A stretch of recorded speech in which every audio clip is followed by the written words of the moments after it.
mahasiswa, kali ini saya akan membahas soal-soal ujian pengetahuan untuk mahasiswa PPG.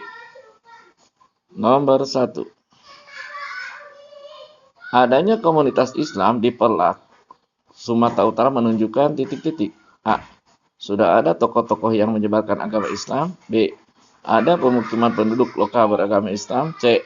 Hubungan politik antar kerajaan Islam di Arab dan lokal. D. Perdagangan antara penduduk lokal dan pedagang Islam. E. Sudah ada perkawinan penduduk lokal dengan pemeluk Islam. Jawabannya adalah D. Perdagangan antara penduduk lokal dan pedagang Islam. Lanjut ke nomor 2. Animisme, dinamisme, dan totemisme merupakan sistem religi yang pertama kali dikenal oleh manusia. Perbedaan mendasar antara dinamisme dan totemisme adalah: A. Dinamisme meyakini kekuatan pada benda, totemisme pada tumbuhan. B. Dinamisme meyakini roh nenek moyang, totemisme pada hewan. C. Dinamisme meyakini roh nenek moyang, sedangkan totemisme tidak. D. Dinamisme meyakini bahwa beberapa hewan suci. Totemisme meyakini benda memiliki kekuatan. E.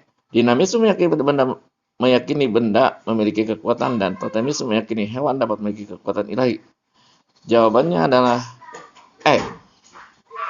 Dinamisme meyakini benda memiliki kekuatan, dan totemisme meyakini hewan dapat memiliki kekuatan ilahi. Dilanjut ke nomor 3. Bahan ajar yang bisa digunakan oleh peserta didik dalam belajar IPS agar mereka bisa belajar secara mandiri adalah: A. Buku guru. B. PowerPoint. C. Buku modul. D.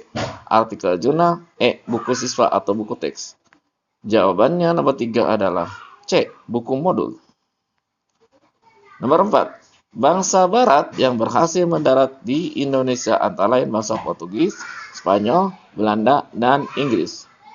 Kedatangan bangsa-bangsa Eropa di Indonesia pada awalnya melalui persekutuan dagang. Persekutuan dagang bangsa Eropa berusaha menguasai perdagangan rempah-rempah di Indonesia melalui praktik monopoli. A. Penjajahan karena alasan ekonomi. B. Penjajahan karena alasan sosial. C. Penjajahan karena alasan geografis. D. Penjajahan karena alasan politik. E. Penjajahan karena alasan budaya. Jawabannya adalah A. Penjajahan karena alasan ekonomi. Nomor 5. Perhatikan gambar berikut ini. Indonesia terletak antara 95 derajat bujur timur sampai 140 derajat bujur timur mengakibatkan titik-titik. A. Memiliki 2 musim. B. Menjadi lalu lintas dunia. C. Beriklim tropis. D. Memiliki 3 daerah waktu. E. Suhu udara yang relatif panas. Jawabannya adalah D. Memiliki 3 daerah waktu. Nomor 6. Berikut ini merupakan contoh indikator penilaian keterampilan untuk kegiatan proyek. Kecuali titik-titik. A. Menyusun rancangan kegiatan bisnis plan dalam kegiatan wirausaha. B. Menganalisis dampak terjadinya pertumbuhan penduduk dan kepadatan penduduk yang tidak merata. C. Merancang bahan observasi jumlah, kepadatan, dan pertumbuhan penduduk. D. Melakukan observasi jumlah, kepadatan, dan pertumbuhan penduduk. E. Menyusun laporan hasil observasi jumlah, kepadatan, dan pertumbuhan penduduk. Jawabannya adalah B. Menganalisis dampak terjadinya pertumbuhan penduduk dan kepadatan penduduk yang tidak merata. Dilanjut ke nomor 7. Berikut ini merupakan hubungan antara berbagai komponen sistem pembelajaran: kompetensi, materi, proses kegiatan, media, dan penilaian kecuali titik-titik. A. Media pembelajaran dirancang berdasarkan materi pembelajaran dan pengalaman belajar peserta didik. B. Rancangan penilaian disesuaikan dengan materi yang telah dikembangkan. C. Penilaian disusun berdasarkan indikator pencapaian kompetensi. D. Materi pembelajaran dirancang sesuai dengan kompetensi dasar mata pelajaran. E. Kegiatan pembelajaran dirancang berdasarkan materi pembelajaran. Nomor 7, jawabannya adalah B. Rancangan penilaian disesuaikan dengan materi yang telah dikembangkan. Lanjut ke nomor 8. Berikut ini merupakan perusahaan dengan usaha bisnis manufaktur di bidang makanan dan minuman adalah: A. Astra Group. B. PT Indo Rama Sintetik Tbk. C. Sinarmas. D. Grup Mayora. D. Asian Paper and Pulp. Jawabannya adalah D. Grup Mayora. Dilanjut ke nomor 9. Berikut ini yang merupakan dampak dari globalisasi adalah titik-titik. A. Indonesia menjadi terhalang dalam mendapatkan barang, jasa maupun informasi yang diperoleh baik dari dalam negeri maupun dari mancanegara. B. Globalisasi dengan isu utamanya komunisme dan demokratisasi memudahkan masyarakat termakan isu-isu yang tidak bertanggung jawab. C. Globalisasi menjadi media yang praktis bagi menyebarnya nilai-nilai budaya asing ke dalam wilayah Indonesia. D. Globalisasi tidak menjadikan legitimasi untuk melakukan dominasi informasi oleh bangsa lain. E. Indonesia dengan jumlah penduduk lebih dari 200 juta menjadi pasar yang sangat sulit untuk dikuasai negara lain. Jawaban untuk nomor 9 adalah C. Globalisasi menjadi media yang praktis bagi menyebarnya nilai-nilai budaya asing ke dalam wilayah Indonesia. Berikut merupakan data permintaan beras daerah X. Nomor 1, harga per kilogramnya 12.000, jumlah permintaan 30. Nomor 2, harga per kilogramnya 13.500, jumlah permintaan 24. Berdasarkan data di atas, nilai elastisitas permintaan beras adalah titik-titik. Jawabannya adalah A 1,6, B 1, C 0,5, D 0,7, E 1,5. Jawabannya adalah A 1,6. Rumus dari elastisitas yaitu E sama dengan P1 per Q1 dikali delta Q per delta P.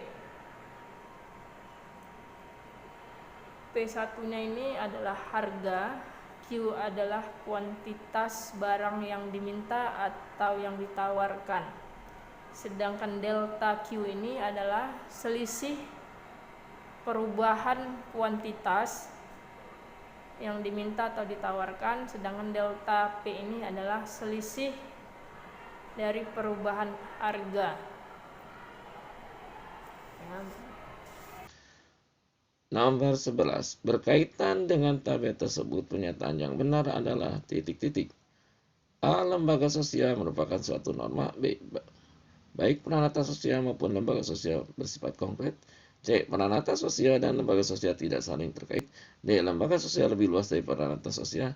E. Peranata sosial merupakan bersifat lebih abstrak, sedangkan lembaga sosial konkret. Jawabannya adalah E.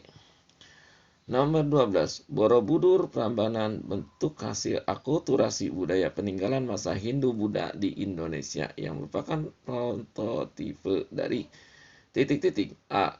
Relief pada candi. B. Dolmen. C. Sarkofagus. D. Punden berundak. E. Kubur batu. Jawabannya adalah D. Punden berundak. Bu Ike, nomor 13. Bu Ike, seorang guru IPS SMP. Dalam pembelajarannya, Bu Ike menyusun materi secara rinci, ketat, dengan urutan yang jelas, dalam kurung mekanistik, dengan menggunakan PowerPoint serta evaluasi hasil belajar menuntut suatu jawaban yang benar. Artinya, bila siswa menjawab secara benar sesuai dengan keinginan guru, hal ini menunjukkan bahwa siswa telah menyelesaikan tugas belajarnya. Pembelajaran demikian merupakan aplikasi dari teori belajar titik-titik. A. Humanistik. B. Behavioristik. C. Kognitif. D. Sibernetik. E. Konstruktivitas. Jawabannya adalah D. Sibernetik.